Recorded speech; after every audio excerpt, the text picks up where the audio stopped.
Hi, my name is Lam. This is 98 Real Estate VA. We're back at it again with another great video. Thank you for everybody who has been liking, subscribing, sharing, and showing love. I really appreciate it. Today's video is going to be how to balance your budget. First thing you are going to need to do to balance your budget is figure out how much you have already been spending. So I have a pretty realistic spending pattern of some people. So what we are going to do is look at this spending pattern and how we can make it better and how we can balance this budget.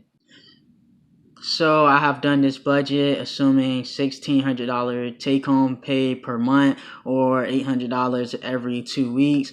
You spend $60 on groceries, leaving us with $1,540, $60 on gas, leaving us with $1,480, $200 on car insurance, leaving us with $1,280, $600 on rent, leaving us with $680, $150 on utilities, leaving us with $530, $250 on fast food and restaurants, leaving us with $280, $200 for drugs and alcohol, $15 for household, $15 for hygiene, $50 for subscriptions.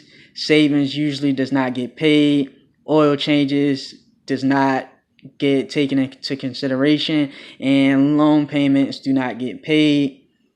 Credit card payments, you may pay the $20 minimum. Somehow, some way, we don't know where that money comes from. Maybe it's borrowed. Maybe you just had extra money lying around. You found $20, something like that. And maybe your credit card gets paid or it doesn't. But usually it's not something you factor or may pay attention to. So I just wanted to point something out. We got $60 for groceries a month. That may seem a little low for some people. That's because most of the food consumption we are getting from fast food and restaurants, we're spending $250. Utilities, $150. That may or may not be realistic to you. Maybe you live in some kind of supplemental low-income housing, or maybe you are behind on your utilities and you are just paying $150 a month, just enough to not get the water and the lights cut off. So you're just putting $150 towards it, or maybe it's $150 total. Either way, I didn't say anything about entertainment. Maybe your entertainment is coming from a credit card, or you're borrowing money from other people, and let's say you spend $300 a month for this scenario, and you're putting this $300 a month on your credit card, and maybe you pay your minimums, maybe you don't, maybe you have that $20 some months, maybe you don't. So this is the scenario we are going to run with. If you go down the line, I stopped it at $280. $280 minus $200 is $80. Minus 15 is $50. Minus $50 for subscriptions, and that's not even including the $300 that you spent on your credit card. I purposely did it like this because people overspend. So you have blown your budget, so therefore you need to balance it. So you're spending an extra $300 to $320 extra every month. So now we're going to get that down to zero. So the way you are going to do this is by taking this $60 and taking it down to $50, giving you a savings of $10 per month. You are trying to get your finances in order and stuff anyway, so it should be easy for you to reduce on gas, maybe stay at home a couple of days, a couple of nights, and save $10 per month. The next thing we are going to hit is the fast food and restaurants. We are going to go from spending $250 to spending $50, saving you $200 per month.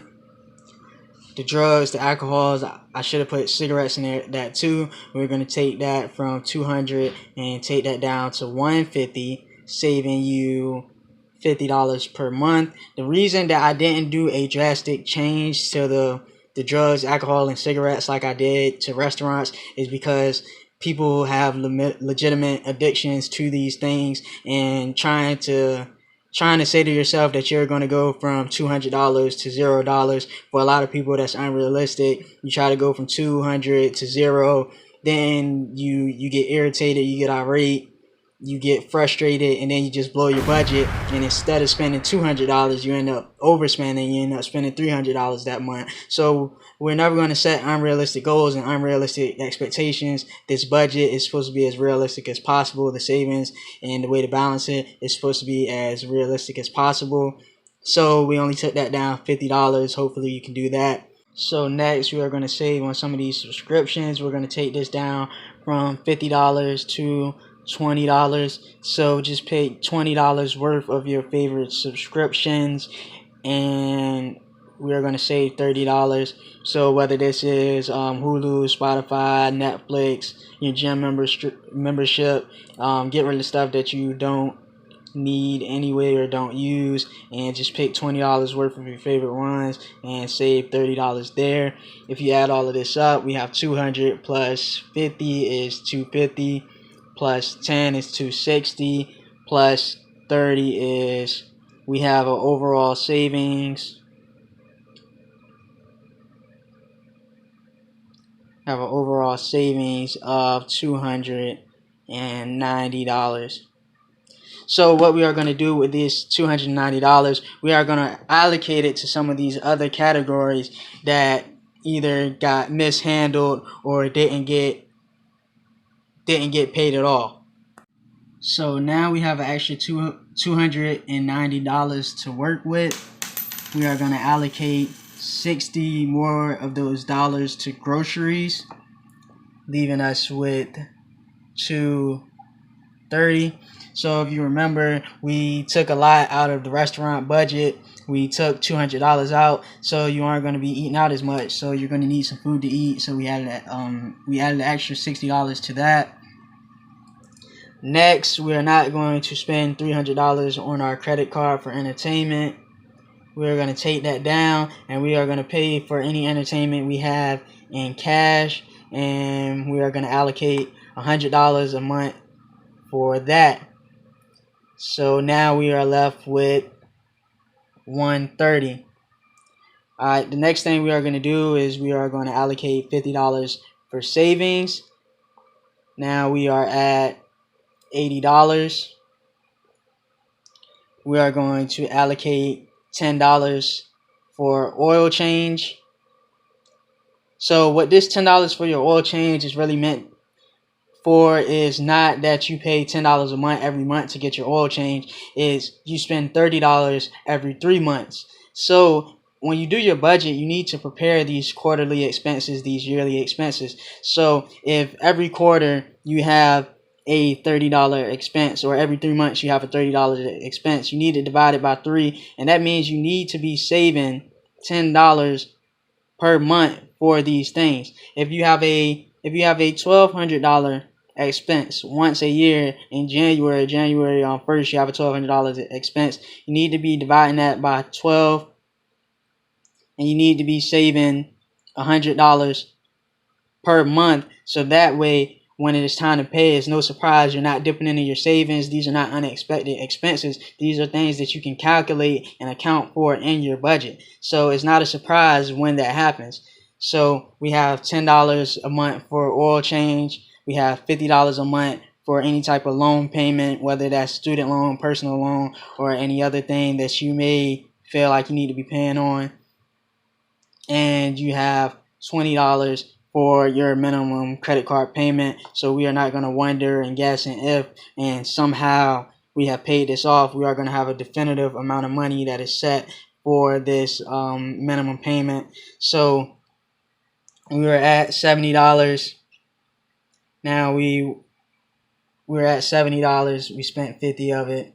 So now we have $20 left, and then the last $20 did go to that credit card, and now we are at $0. So out of your $1,600, you have $0 left at the end of the month. So when you do this budget, let's say you subtract out all these expenses, and you subtracted out, let's see.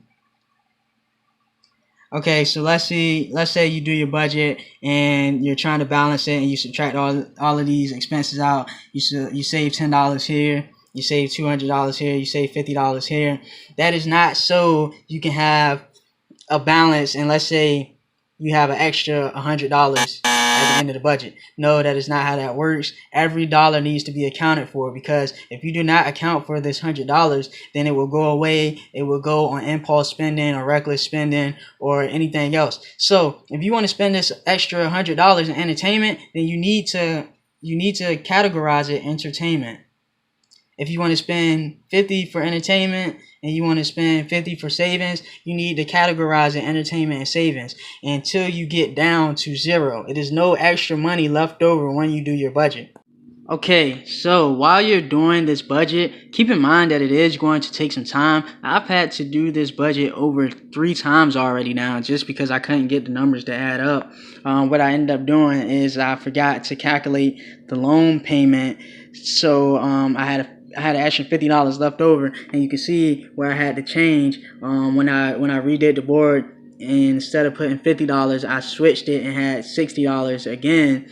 So my numbers were just all jacked up. But now we have the old budget, we have the new budget, we have the old budget, and we have the new budget. So at first, you can see all of the expenses we had.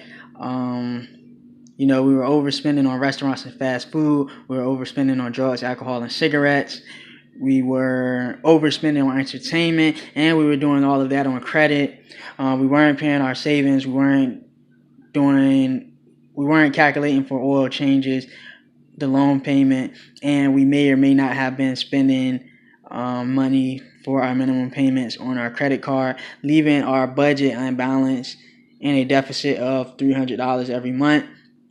Now we have a much better new budget. We started off with the same $1,600, and now we buy more groceries. We eat at home. We save money on gas by not driving as much. We cut the fast food down from $2.50 to $50. We cut the drugs, alcohols, and cigarettes down by only $50, and you just keep going all the way down the line. And what this has allowed us to do, it has allowed us to put $50 into our savings, $10 into our oil change, and $50 into this loan payment. So now what this is going to do, why this is beneficial, is because let's say now you have savings. Now when these small inconveniences come up, now you actually have $50 to cover them, or you have $300, you have $500 to cover it, because you have been saving. The credit card, you are paying your minimum, so you don't have to worry about getting cut off or getting garnished or going to collections. At least you're paying the minimum. You're paying these loan payments. They are no longer accruing interest, so that is good.